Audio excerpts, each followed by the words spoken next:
जय हिंद दोस्तों, त्यागी trading tips में आपका स्वागत है।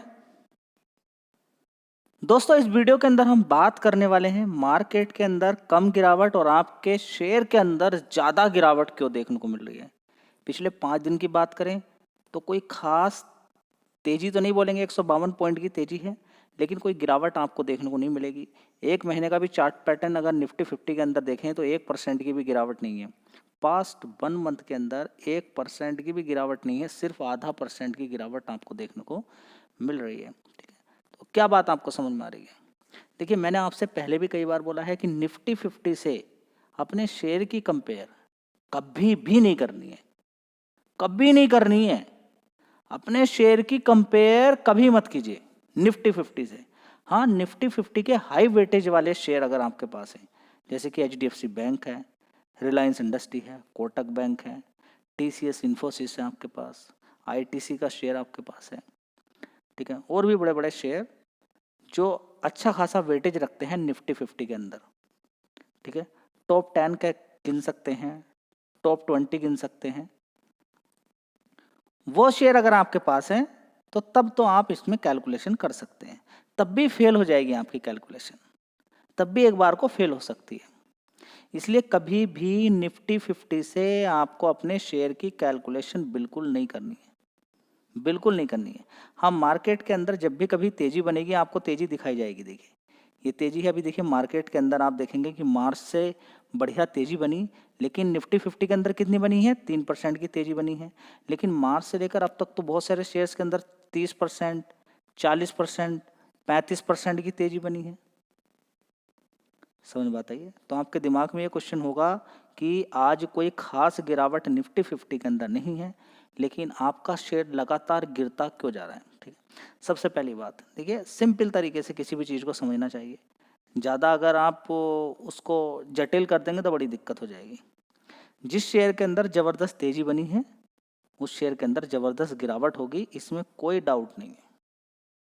अगर कोई शेयर नीचे के लेवल से 70%, 50%, 60% भाग गया है तो उसके अंदर गिरावट होगी, तो इसमें इतना डरने वाली बात या फिर इतना खो जाने वाली बात क्यों है? आप देखें किसी भी शेयर को, उसका देखें कि लो उसने कितना बनाया था 2-3 महीने पहले वो शेयर कितने का था, अब इस समय वो कितने का है। सारे डाउट आपके क्लियर हो जाएंगे। अब देखिए, जब भी कभी शेयर बहुत ज़्यादा नीचे गिरता है, गिरने के बाद अच्छा खासा उछाल मारता है, तो बड़ा प्लेयर भी उसको खरीद के रखता है, क्योंकि ऑलरेडी मार्केट के अंदर जो शेयर अभी भागे हैं, जिन्होंने अभी 30-30, 40-40% के रिटर्न बना के दिए हैं, ये ऑलरेडी पहले से ही बहुत ज़्यादा तेजी दिखा चुके थे। इनके अंदर करेक्शन देखने को मिला, करेक्शन के बाद फिर तेजी देखने को मिली है।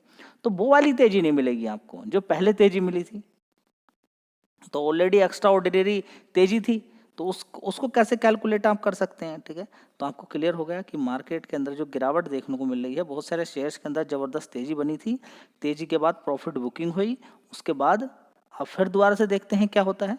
ट्रेंड हो सकता है ऊपर की साइड में हो, ट्रेंड नीचे की साइड में हो। ठीक है, अभी तो फिलहाल नीचे से काफ़ी बड़ी 50-50, 60-60% शेयर गिरे, और गिरने के बाद नीचे से अच्छा पैसा लोगों को बना के दिया। अब यहाँ पर क्वेश्चन उठता है कि एक तो गिरावट का ये कारण हो गया, ठीक है, लेकिन कुछ शेयर अभी 20-20% भागे थे, उनके अंदर भी गिरावट नीचे की तरफ शुरू हो गई है। ठीक है, तो अब ये देखिए, टेम्परेरी भी गिरावट हो सकती है और ये थोड़ा सा परमानेंट भी थोड़े समय के लिए हो सकती है। पूछे क्यों?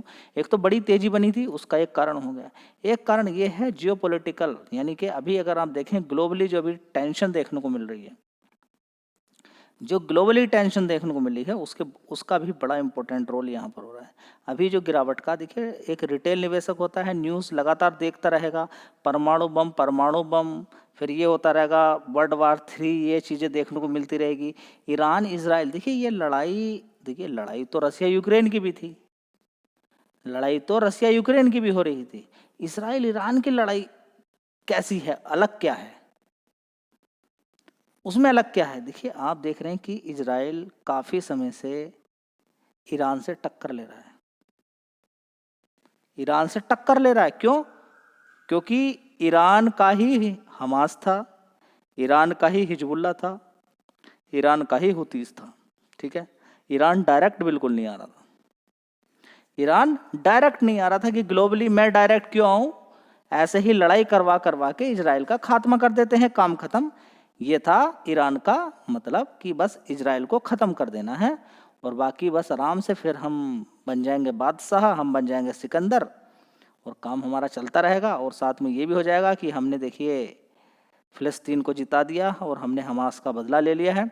अभी देखिए जो बड़ी बड़ी मिसाइलें गिर रही हैं ईरान से, आप देखेंगे कि सारे जितने भी ज़्यादातर लोग सपोर्ट करने वाले लोग हैं वो यहाँ पर क्या कह रहे हैं कि हमास का बदला लिया गया है, यहाँ पर कोई कह रहा है फ़िलिस्तीन का बदला लिया जा रहा है।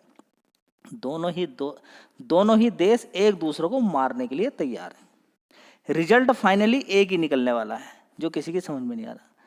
रिजल्ट फाइनली एक निकलेगा। अब ये दुश्मन क्यों बने बैठे हैं ये समझिए, उसके पीछे लालच होता है कुछ, उसके पीछे लालच होता है। वो लालच की सीमा या तो प्रसिद्धि पाने की हो सकती है या इसको ख़त्म कर देना है, अज्ञानी का कारण है। बहुत सारे कारण होते हैं जो एक दूसरे को लड़ाई करते हैं, ठीक है। अब उस पर हम ज़्यादा डिटेल में चर्चा नहीं करने वाले हैं। हम यहाँ पर जो मेन पॉइंट है उस पर यहाँ पर चर्चा करते हैं।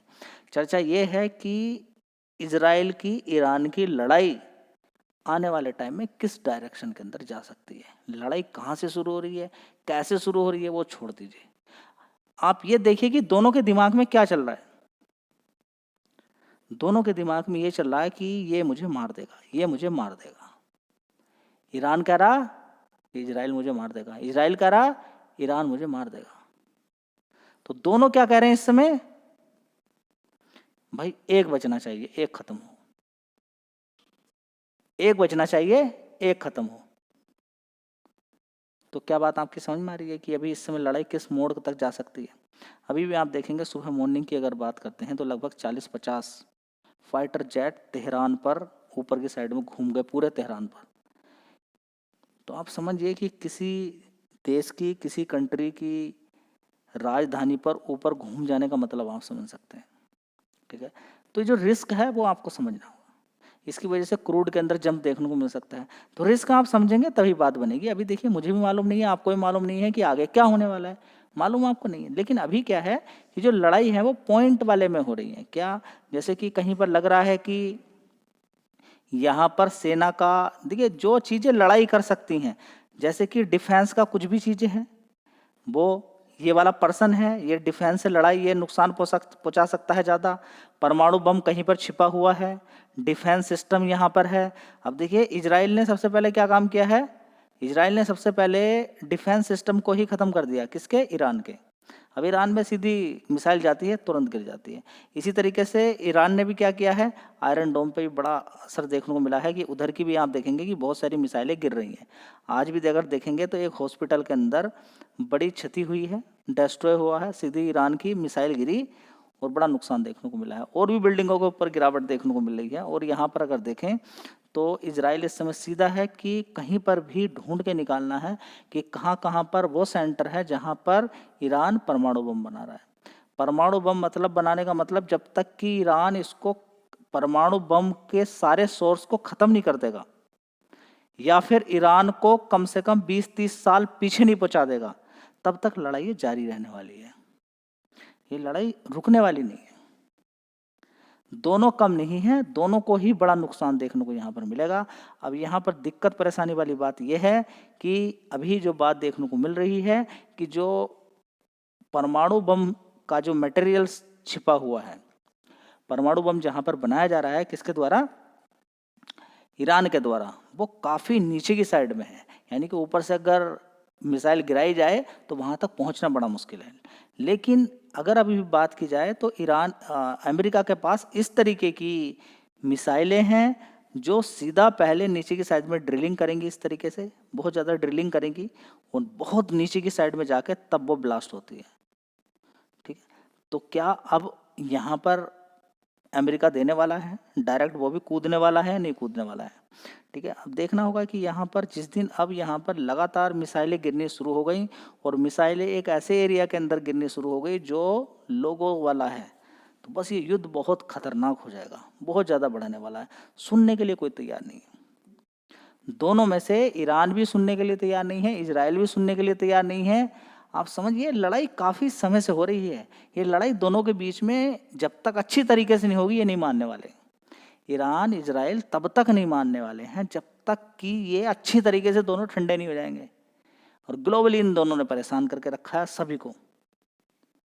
पूछिए क्यों? क्योंकि इतने ज़्यादा मिसाइल गिरेंगी, इतना ज़्यादा परमाणु बम, इतने ज़्यादा मिसाइल बार बार गिरेंगी, छोटे छोटे बम गिरेंगे, ठीक है। उससे क्या होगा कि एटमॉस्फेयर के अंदर इतनी ज़्यादा दिक्कतें परेशानी हो जाएंगी कि समझिए बहुत परेशानी हो सकती है, ठीक है। इस चीज़ का इफेक्ट आने वाले समय में पता चलेगा कि जो युद्ध चल रहा है, जो लड़ाई चल रही है इजराइल की, ईरान की, हुती हमास की, इतने समय में इसका बहुत परिणाम गलत होने वाला है आने वाले टाइम के लिए, पूरे एटमॉस्फेयर के लिए, ठीक है। तो यहाँ पर करना ये चाहिए कि पूरे जितने भी कंट्रीज है सब एक साथ आए, प्रतिबंध लगा दें कि एक भी मिसाइल इधर से गिरी, एक भी मिसाइल इधर से गिरी तो आपका बुरा हाल होने वाला है, ठीक है। ये सारी बातें अगर हों तो बात सही है, लेकिन होता क्या है कि एक दूसरे का सपोर्ट यहाँ पर हो रहा है और लड़ाई को और ज़्यादा आगे बढ़ाया जा रहा है, और ज़्यादा आगे बढ़ाया जा रहा है कि बोला जा रहा है कि भाई आप तो हमारे दुश्मन हो और आप हमें, अगर आप जिंदा रहे तो हमें छोड़ेंगे नहीं। तो एक देश दूसरे देश से आज के समय में, ये देखिए समय पहला था कभी का जो इतना ज़्यादा डरावनापन था, एजुकेशन का लेवल इतना कम है, क्या ज़्यादा है, क्या नहीं है, दोनों ही कंट्री बहुत ज़्यादा आगे ग्रोथ कर रहे हैं।